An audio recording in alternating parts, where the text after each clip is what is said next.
One nation one election, जैसा कि हम सब लोग जानते हैं कि आज के समाज का एक बहुत महत्वपूर्ण विषय है। हम जब अपने डेमोक्रेटिक प्रोसीजर की, लोकतंत्र की बात करते हैं तो एक विषय ध्यान में आता है कि जो राजनीतिक दल होते हैं वो बार बार निरंतर चुनाव ही लड़ते रहते हैं और सरकार का उनकी एफिशिएंसी पर या विपक्ष के उनके रोल पर वो बार बार समाज के द्वारा भी एक प्रश्न चिन्ह उठता है कि क्या सिर्फ चुनाव लड़ना ही एकमात्र राजनीतिक दलों का काम है। दूसरा एक प्रश्न हम सबके बीच में बार बार उठता है कि जब कोई चुनाव होता है तो बहुत प्रकार के रिसोर्सेज लगते हैं, बहुत प्रकार का तंत्र लगाया जाता है, बहुत कोष की आवश्यकता, फंड्स की आवश्यकता लगती है। तो ध्यान में आता है कि हमारे जीडीपी का 1.5% सिर्फ चुनाव करवाने में ही लगता है और प्रत्येक वोट पर 1400 रुपए ऐसा एक खर्च आता है। 2014 का जो चुनाव हुआ उसमें 60,000 करोड़ का खर्च आया। वहीं अगर हम 24 के हमारे जनरल इलेक्शन की बात करें तो उसका खर्च 1,35,000 करोड़ हुआ और प्रत्येक वोट का जब आकलन निकाला तो एक 1400 रुपए का आकलन अभी निकला। और वो ही चुनाव फिर बार बार विधानसभा स्तर पे होना और उसके नाते हमारी सरकार की एफिशिएंसी, मतदान का 1% और ऐसे बहुत ज्यादा विषय हमारे सामने आते हैं। हमने देखा है कि 100% मतदान को लेकर एक जागरूकता तो हम सब लोग करते हैं, लेकिन वो उसका क्रियान्वयन कितना हो पाता है ये एक बहुत बड़ा प्रश्न है। तो राजनीतिक दलों की, सरकारों की एफिशिएंसी के लिए और उसके अतिरिक्त समाज के अंदर एक सकारात्मक पहल के लिए एक वन नेशन वन इलेक्शन आज के समय हमारे देश की नीड है। हम जानते हैं कि हमारे देश जब 1947 में आजाद हुआ उसके बाद जो चुनाव हुए उन चुनाव में वन नेशन वन इलेक्शन ही होता था। 1952 में हमारा पहला जनरल इलेक्शन हुआ, उसके अंदर देश में और सामान्यतः प्रदेश स्तर पे भी एक साथ चुनाव हुआ। लेकिन बाद में कुछ 1966 के बाद कुछ परिस्थितियां ऐसी बनी कि हमारी चुनावी प्रक्रिया में एक डिफरेंस आने लग गया।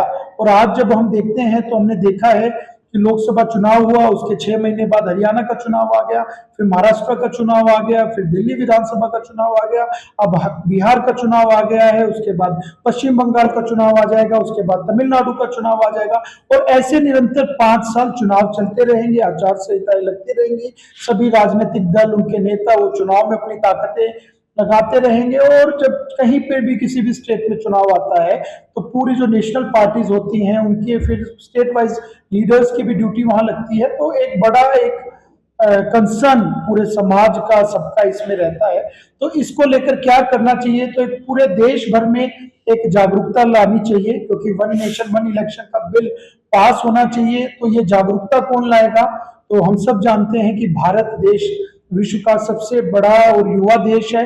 हमारी 65% जनसंख्या युवा है और इस युवा देश में अगर हमें कोई एक चेतना लानी है और विशेषतः ऐसे विषय को लेकर जिसका जो इम्पैक्ट है पूरे समाज पर पड़ता है, तो उसके लिए स्टूडेंट्स और यूथ लीडर्स की एक इम्पैक्ट बहुत बड़ा रहता है।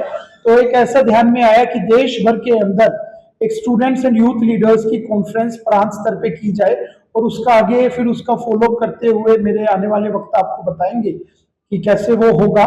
लेकिन एक निर्णय ये हुआ कि एक स्टेट लेवल पर students and youth leader conference होनी चाहिए। उसी के तर्क में हरियाणा के अंदर भी आगामी 8 अक्टूबर को वो हमारी कॉन्फ्रेंस रहेगी। सभी 90 हलकों से हमारे 500 युवा नेता, छात्र नेता एक मंच पर उपस्थित होंगे और एक राष्ट्र एक चुनाव के संबंध में हम चर्चा करेंगे और उसके क्रियान्वयन पर आगे कैसे आगे बढ़ा जा सकता है उसके ऊपर बातचीत करेंगे।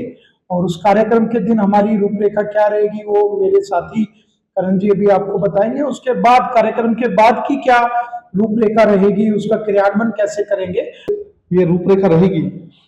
उसके लिए हमने जो निर्धारित किया स्थान वो है हमारा गीता ज्ञान संस्थान।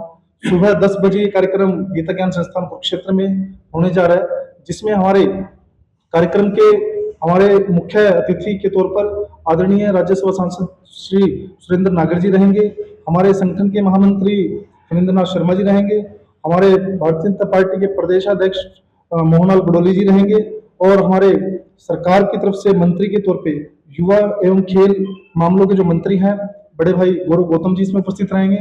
और हमारे सभी वरिष्ठ हमारे साथीगण इस कार्यक्रम में रहेंगे हमारी टीम का हिस्सा के तौर पर। और साथ साथ इस कार्यक्रम में ये चुनाव एक साथ होने क्यों जरूरी है और कौन कौन से राजनीतिक दल किस प्रकार से इस एक राष्ट्र एक चुनाव के मुखर हमारे इस कार्यक्रम को किस प्रकार से विरोधाभास कर रहे हैं, उन सभी बातों का विश्लेषण एक नाटक के मंचन के तौर पे हमने उसको प्रस्तुत करने के